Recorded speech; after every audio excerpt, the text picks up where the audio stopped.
ये शर्म की बात है। तो राजा ने भी जब देखा कि मेरी सेज पे एक नौकर की हिम्मत सोने की, और राजा को क्रोध वार मारने लगा। राजा को बहुत तीव्र क्रोध आया और राजा ने उसको बुलाकर कोड़े लगवाए। राजा ने उसको सजा दी और जब उसके कोड़े मारे जा रहे थे तब भी वह मुस्कुरा रहा था। राजा ने पूछा तुम्हें मारा जा रहा है, तुम हंस क्यों रहे हो? बोला राजा मैं सोच रहा हूँ कि आपकी क्या हालत होगी, आज आप मुस्कुरा रहे हैं लेकिन कल आपकी क्या हालत होगी। ये सोच सोच कर मुझे हंसी आ रही है कि मैं सिर्फ एक दिन सोया सेज पर और मुझे इतने कोड़े लग रहे हैं और आप तो रोज सोचते हैं आपका क्या होगा। और राजा की नींद खुल गई, समझो राजा बिल्कुल जाग गया। और राजा ने सोचा वास्तव में इन पदार्थों के लिए अहंकार में आकर मैं गरीब को पिटवा रहा हूँ, क्या होगा, इसकी सजा मिलेगी। लेकिन हम हमेशा सोचते हैं, हम अपने जीवन में क्रियान्वित नहीं करते हैं, हम सिर्फ अच्छी बातों को जिव्या तक लाते हैं, जीवन में नहीं आने देते हैं। हमारे जीवन में आएगा तो आमूल परिवर्तन हो जाएगा।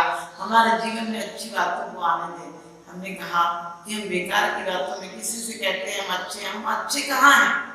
जब तक हम आनंद में नहीं डूबे। आनंद भौतिक पदार्थों से नहीं आता है, आनंद आत्मा से आता है, क्योंकि सुख हमारे अंदर है। जब तक हमें दुख का एहसास ना हो, जब तक हम लोग रोज भगवान से कहते हैं कि भगवान मैं डूबो जाता हूँ, हाँ डूबो जाता हूँ, एक निहार निकाल। कभी सोच कर देखना, जो डूबता है उसकी तमाम इच्छाएं समाप्त हो जाती हैं, वह पूरे जीवन को, पूरी ऊर्जा को उसी में लगा देता है कैसे निकल जाऊं, और कैसे निकल जाऊं पूरी शक्ति लगा देता है। इस समय कोई विचार नहीं आते, निर्विचार हो जाता है, सिर्फ एक विचार आता है कि निकल जाऊं कैसे।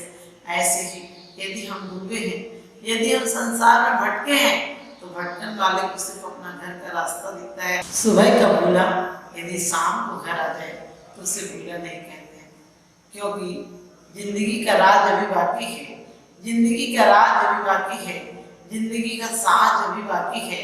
अभी तो सिर्फ जी है, हमने थोड़ी सी जिंदगी, अभी तो सचमुच मौत का त्योहार भी बाकी है, मौत का त्योहार भी बाकी है।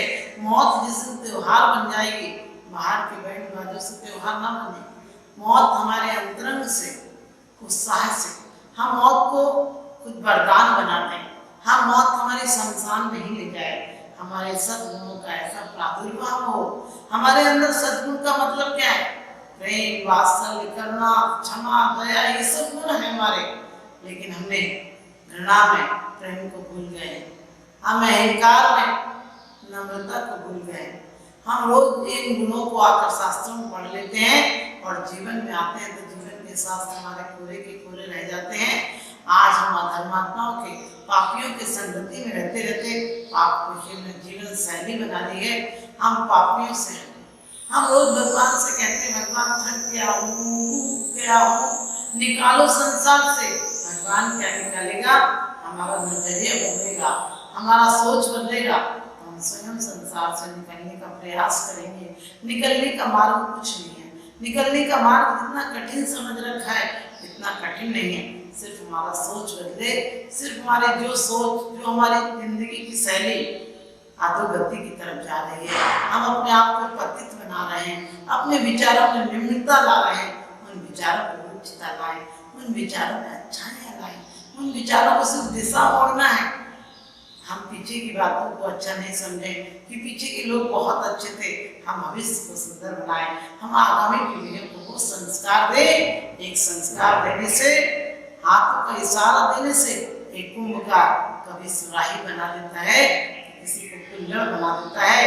जो सुराही बन जाती है वो पानी भर के कलश हो जाती है।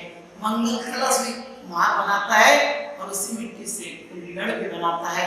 कुल्हड़ को लोग शराब या दूध पीकर फेंक देते हैं और सुराही को घर में, कलश को घर में मंगल कलश बनाकर सजा कर रखते हैं। तो अपने जीवन को मंगल कलश बनाना है और वो भी संस्कारों का कलश बनाना है।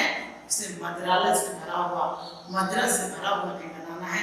तो आपका जीवन मंगल कलश बने। और जीवन कलश कब बनेगा? जब आप उसे सद्गुणों से भरेंगे। यदि मदिरा के कलश को, यदि शराब के कलश को आप भर दें, शराब भर दें, तो भले वो ऊपर से देखने में सुंदर लगे, लेकिन अंदर शराब होने के कारण वह दुर्गुण का कलश ही कहा जाएगा, उसे दुर्गुण का घड़ा ही कहा जाएगा।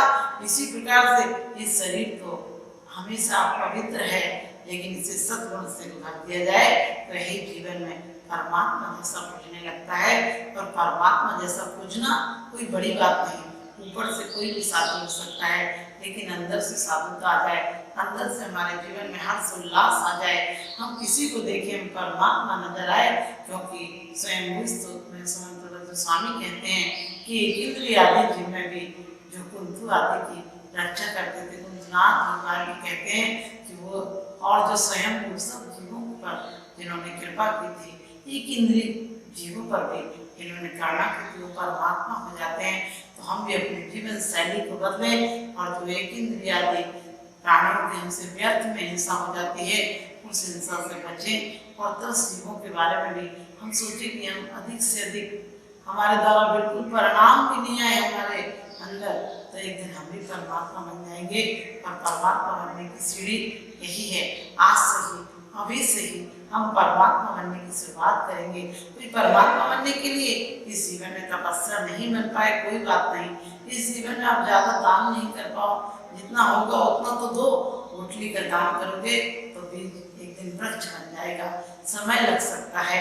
जिस प्रकार से गेहूँ की खेती में कुछ महीने लगते हैं तो आम की फसल में 2 साल लगते हैं, इसी प्रकार से हम हमारे जीवन में बीजारोपण तो आज करें, क्योंकि एक छोटा सा बीज होता है, उसके अंदर भी शक्ति होती है, पत्थरों को मिट्टी को तोड़कर बाहर आ जाता है। तो हमारे अंदर भी परमात्मा का बीजारोपण हो और एक दिन हमारा जीवन भी सर्वस्व सद्गुणों में परिवर्तित हो जाए, हमारे अंदर भी सम्यक दर्शन ज्ञान चारित्र आ जाए और एक दिन हमारा बीज भी इस देह रूपी उठ से हटकर अदेह बन जाए, इस विनश्वर से अविनश्वर बन जाए, इस व्यर्थ से अर्थ उपलब्ध हो जाए। इस व्यर्थ के जीवन में आज तक पदार्थों को जुड़ा है, ये परमात्मा से जुड़ जाए तो परम पदार्थ, परम व्यक्ति को पालेगा, परम व्यक्तित्व को पालेगा, स्वयं परमात्मा बन जाएगा। आप सबकी आत्मा में परमात्मा बने, इन शुभ भावनाओं के साथ आज से ही अपने जीवन को, शैली को बदलेंगे, अपनी गति को बदलेंगे, अपनी मति को बदलेंगे, क्योंकि दिशा बदलती है तो आपकी दशा भी बदल जाती है। आप सबकी दशा परम दशा में, परमात्मा दशा में प्रकट हो, इन्हीं शुभ भावनाओं के साथ आपका जीवन परिवर्तित हो। बोलिए आदिनाथ भगवान। काली सिंह ने चेतन को घेरा भवन में, नहीं बचावन हारा कोई समझो मन में। मंत्री अंत्र सेना धन संपत्ति राजपाट छूटे, बस नहीं चलता काय लुटेरा काय नगर लूटे। हम रोज पढ़ लेते हैं, काल सिंह ने उड़क चेतन को घेरा भवन में, नहीं बचावन हारा कोई यूँ समझो मन में। लेकिन फिर भी मौत तो आती है, सबके घर आती है, लेकिन मौत का आभास जिससे हो जाता है, जो जाग कर जिंदगी को भोगता है, जो जागे हुए उसे पता होता है कि ये सब नासवान है, वह जीवन में शाश्वत को पा लेता है। हमने जीवन को बचाने के लिए बहुत सारे साधन उपलब्ध किए हैं। सच पूछो, मंदिर हो चाहे कुछ हो, हम मौत से बचने का इंतजाम करते हैं। आदमी जिंदगी भर धन कमाता है, जब धन कमाना असक्त हो जाता है धन कमाने में, तब धर्म कमाने लगता है, क्योंकि जीवन भर उसने सोचा था मौत से बच जाऊंगा, इसलिए परिवार बसाया था कि परिवार उसे तकलीफ में काम आ जाएगा, खड़ा होगा, उसकी बीमारी में उसका उपचार कराएगा, अस्पताल ले जाएगा। उसने पैसा जोड़ा था कि पैसा जोड़ेगा तो शायद पैसा उससे किसी आपत्ति काल में काम आएगा। लेकिन ये सब साधन धरे रह जाते हैं जब मौत आती है, क्योंकि हमारी ज़िंदगी की गाड़ी किसी स्टेशन पर ठहर जाएगी, फिर हमें एक एक सांसों को तरसाएगी, हम देखते ही रह जाएंगे और वो हमें ले जाएगी, हम देखते ही रह जाएंगे और वो हमें ले जाएगी, क्योंकि हर इंसान मौत का मेहमान है। सच पूछो, हम मौत के लिए जन्म से लेकर मौत किसी एक दिन नहीं आती है। लोग सोचते हैं मौत आ गई तो अनहोनी घटना हो गई। मौत प्रत्येक क्षण, मौत जन्म से हमारा पीछा करती है और मौत पर विराम हो जाता है। जन्म और मृत्यु कोई दो बातें नहीं है, एक पर हम हर्ष मनाते हैं, एक पर विषाद मनाते हैं। खाली दीपक ज्योति जलावे और जला बुझ जावे। पता है जन्म से इतना सा है, आँख खुली तो सपना गया और आँख खुली तो अपना गया। पकले 2 दिन का मेहमान था, बाद में दफना गया। यानी इंसान सब छोड़ कर चला जाता है और जिन जिन चीज़ों के लिए इतनी मेहनत करता है, इतनी लगन से जोड़ता है, वो सिर्फ इसलिए जोड़ता है कि मौत पर विजय पा ले। क्योंकि जितने बड़े बड़े नेता होते हैं, सम्राट होते हैं, वो सब क्यों जोड़ते हैं? वो सोचते हैं इतने लोगों को मार लेंगे, चाहे हिटलर हो, चाहे चंगेज खां हो, चाहे कोई हो। जिन लोगों ने हजारों लोगों की हत्याएं की, उनने यही तो सोचा था कि हत्याएं कर कर हम किसी को मार सकते, कोई हमें कैसे मार सकता है। लेकिन ध्यान रखना, परमात्मा के बारे में कहा है, भगवान की स्तुति करते हुए एक ही भाव में कहा है कि तुम सुंदर सर्वांग शत्रु समृद्ध नहीं कोई, तुम सुंदर सर्वांग शत्रु समृद्ध नहीं कोई, भूषण वसन गदा दिग्रहण काहे को कोई। जो सर्वांग सुंदर है उसे क्या जरूरत है कि कोई वस्त्रों को रखे, और जो सर्वश्रेष्ठ है उसे क्या जरूरत है किसी को बताए। क्योंकि जो बोलता है हम बहुत अच्छे हैं, समझ लेना वही इन ग्रंथि से ग्रसित है। समझ लेना कि वो कायर है। जो अस्त्र शस्त्र रखता हो वो अपने अस्त्र शस्त्र को क्यों रखता है? क्योंकि भय है शत्रु का। लेकिन वीतराग देव की स्तुति करते हुए कहते हैं कि परमात्मा आप तो सर्वांग सुंदर थे, आपको अस्त्र वस्त्रों की जरूरत नहीं थी, और आपका दुनिया में कोई शत्रु नहीं। जो आज तक कर्म हमें रुला रहे थे, आपने उनको रुला दिया, आपने उनको भगा दिया। और भगाया भी कैसे? भगाने के लिए कोई पुरुषार्थ नहीं करना पड़ता है। जीवन में लोग करते हैं कुछ पुरुषार्थ करें तो शत्रु भाग जाएंगे।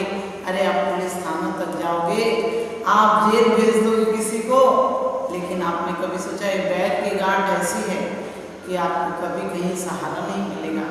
आदमी बहुत सहारे ढूंढता है, कभी मित्रों को, कभी पत्नी को, कभी लोग कहते हैं हमारे लाखों दोस्त हैं, लेकिन बनी पर देखिए लाखों निसार होते हैं और बनी बिगड़ती है तो दुश्मन हजार होते हैं। दुनिया बड़ी गद्दार है।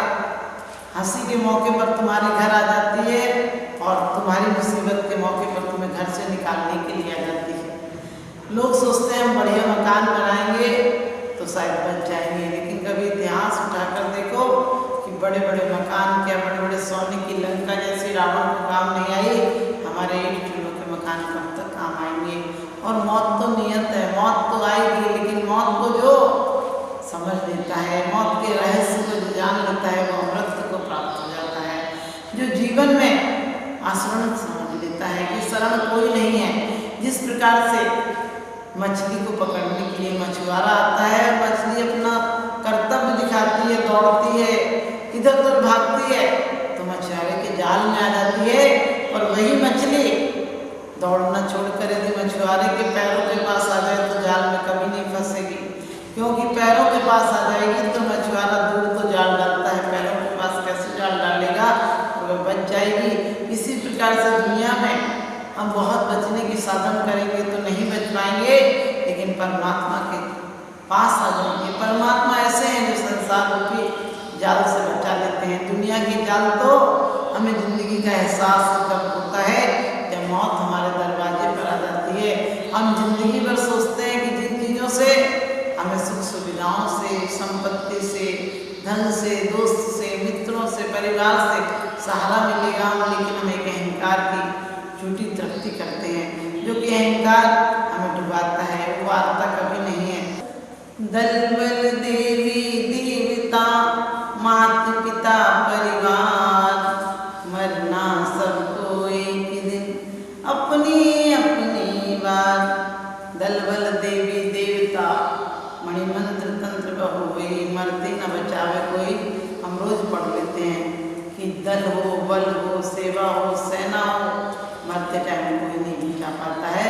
लेकिन फिर भी आदमी जिंदगी मौत के लिए कई देवताओं के पास पहुंच जाता है। देवताओं को खुद जब मौत मार देती है तो तुम्हें क्या बचाएगी?